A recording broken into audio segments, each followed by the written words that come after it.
Hey, I am here to review the Dexter Resurrection first season. I figured this would be a great way for me to return to form and get back into making videos. It has been a while for sure, so please bear with me as I just give my general opinion on the Dexter Resurrection first season.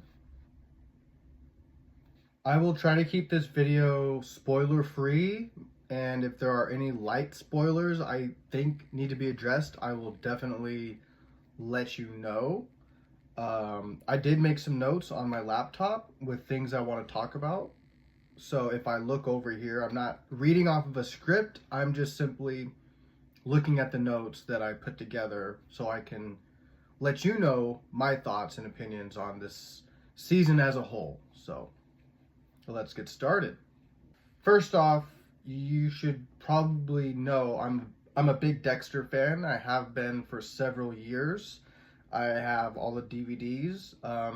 Back when Suncoast was a thing, I remember going to the mall and just the Suncoast in the mall and just buying up all the seasons and whenever they came out and watching the seasons as they came out. Now I didn't get into it immediately. I got into it a bit late, but boy, I was into it. It was that and Breaking Bad. It was a big thing. So you're speaking to someone who knows his Dexter. I've seen every episode, every series. So, I'm not just a casual fan. I'm a diehard fan. So, first off, did I like New Blood? Did I like New Blood? We should probably address that. Yes, I did like New Blood quite a lot. The ending, I wasn't sure about the ending. I mean, that's pretty common not to be a big fan of the ending on that one. But I think now the ending actually works because of this show, because of Dexter Resurrection. And let me talk about why. So, the revival, the first episode immediately, it explains it. It explains it in a believable way.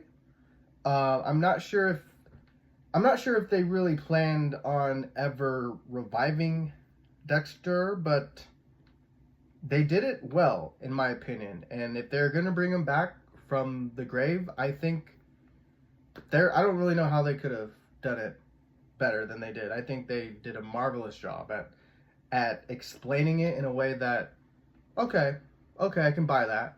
It's Dexter. Let's go, right?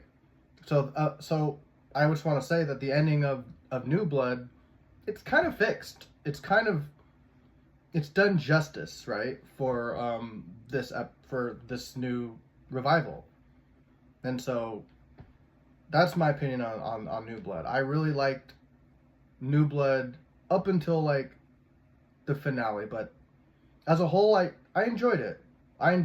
So that's my opinion on that. So as far as the new series goes, let's just talk about what I really liked. Harrison. I think Harrison, the character of Harrison, is done really, really well. It's Harrison is one of the best parts of New Blood, in my opinion, and I cannot stress that enough. Every scene he's in. In fact, I'm a little embarrassed. I need to look up his name real quick because he deserves that much. Hold on, real quick. So Jack Alcott, which I should know that. It's just been a while. I didn't review this immediately. It took me. I had to sit on it for a while, and September was a bit of a month. August and September were kind of rough months, so I decided I'd do it in October. So Jack Alcott does a marvelous job portraying Harrison. I really like the direction they went with the character. I like the storytelling. I like every scene he's in. And if you notice in the scenes that he's in, there's a lot of red. I noticed there's a lot of red, and the use of color is very strong in Dexter Resurrection.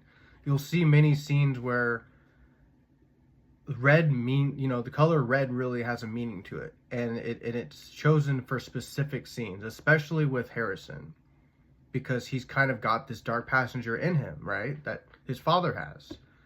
And so when you see him in his scenes and you see the lighting, it just makes sense. I just like the art direction.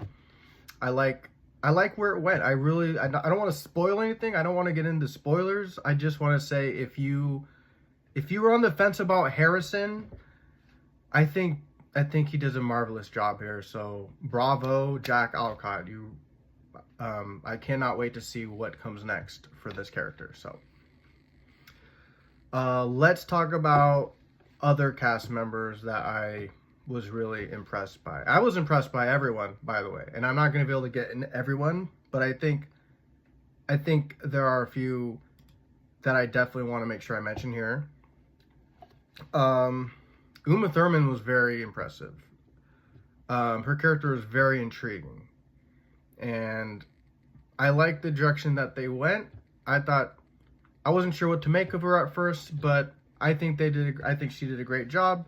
I like seeing her in the show, and I can't really get into a lot with her character without giving things away, but that's all I'll say on that part. Oh, and another thing is about the show, the soundtrack. The soundtrack is stellar, amazing. There's a song that plays in this show towards the beginning, and if you've ever seen the Scream franchise, then you'll understand what I mean when I heard this song come on. I was thinking I had a lot of thoughts going in my mind, like, is Ghostface about to appear or what? Again, I don't want to give anything away, but the soundtrack was amazing. So bravo on whoever chose the soundtrack. And speaking of that, there is a character in this show who really, really intrigues me. Detective Claudette Wallace, played by Kadia Saraf. Please forgive me if I'm mispronouncing that. But her character is very unique in that she likes to listen to the Bee Gees, okay, when she's doing her work with headphones. It's like it makes her focused. And that, funny enough, this is going to be random, but I recently also watched the Goofy movie, and I noticed that Bigfoot does the same thing and listens to the exact same song, actually, with headphones. So I just thought that was a really funny, just a little funny piece of information that you should know, and you would probably appreciate if you are a fan of the Goofy movie and Dexter, whatever. Random, I know, but I was a big fan, and again, that just goes into the soundtrack and stuff. I enjoyed seeing David Zayas return. This shouldn't be a secret that Angel Batista comes back, and we've all been waiting for this. This was a big complaint for New Blood, that he wasn't really, there were some loose ends that were not tied up, and we were teased something, and we never got that something. That's all I'm going to say. Well, it pays off, finally. We finally get good payoffs, and we finally see Angel back in action, and as well as the rest of the Miami cast. You know, everyone, Masuka, Quinn, everyone. I mean, I'm so glad that they brought back the original cast and they gave them some love. It's just... And by the way, the other thing is there were some cameos in this show at the beginning, and I don't want to give anything away. I'm just going to say these cameos, chef's kiss cameos. And I won't even say anything if you haven't seen it. Just watch it and you'll understand if you are a Dexter fan. Now, as I try to wrap up this review, because I don't want to waste your time and go on too long, especially when I'm trying to avoid spoilers, I'll just say there are several aspects of this show that I really surprised me and really impressed me. And this whole dinner party aspect, again, I don't want to get into any details, but Peter Dinklage, amazing. Neil Patrick Harris, amazing. David Dastmalchian, amazing. Everyone did amazing in this show. James Remar, amazing. I'm just giving the cast and crew love. Amelia Saraz, amazing. Everyone did amazing in the show, and I know I keep saying that, but this again is not scripted, and I'm just gushing. I'm just gushing over this show, and I cannot wait for season 2. So if you enjoyed this, definitely please leave a like and comment for the algorithm, because that helps, and that'll help me want to make more. And maybe I'll go into more spoilers in a future video if this one is popular enough. So thank you for joining me, and I do hope you have a chance to check out Dexter Resurrection Season 1. And by the way, Original Sin is amazing too. Still not happy that they didn't renew that one. So I'm still praying that they do. We will see. But again, that's another video. All right. Take care, guys. Bye.